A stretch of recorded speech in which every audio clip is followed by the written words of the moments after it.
I'm Maureen Connolly, the editor-in-chief of EverydayHealth.com, and this is Boxed In, a mental health series for these challenging times.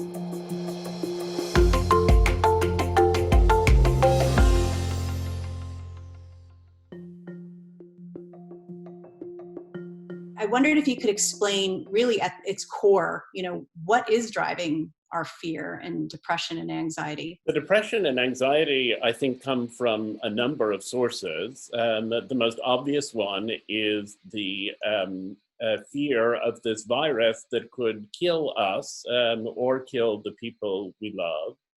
The second one is the disruption of our ordinary lives.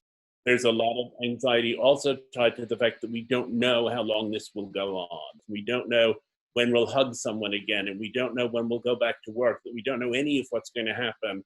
I think is terrifying, and people are rightly and justly terrified and frightened by it. So how is that showing up in the way of symptoms? Like, what would be the response that one would have? I mean, we know what depression means, but what does it look like? Depression is paralyzing, and the question really is how paralyzed you are. And the fact that you're paralyzed for one morning doesn't mean that you have a terrible problem. But if you're paralyzed every morning and only just pulling yourself together in the afternoon, it's probably crossed over a bit and you might be able to benefit from some help. Regulate your sleep. Try to get enough, but not too much sleep. Too much sleep can generate more serious depression. Try to regulate your eating. Try to be careful about substances of abuse, including alcohol, and about caffeine, which all affect the daily rhythms of your body. Try to exercise a lot, even if you're in a constricted space where it's difficult to do that.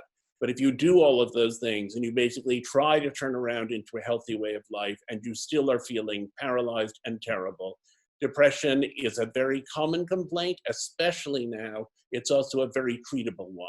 And there are a lot of therapists out there, and there are a lot of services people can find by looking online where you can do telemedicine with therapists. And there are a lot of people who are able to prescribe medication where it's indicated. Yeah, and even going on a short-term dose of an antidepressant is something that one could consider.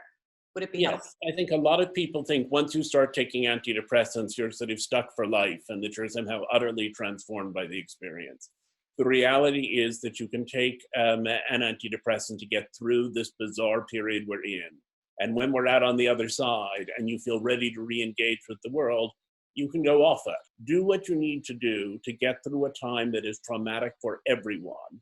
And when we're through that trauma, you can go back to the life you had before, insofar as any of us can. If you'd like more information, you can go to everydayhealth.com.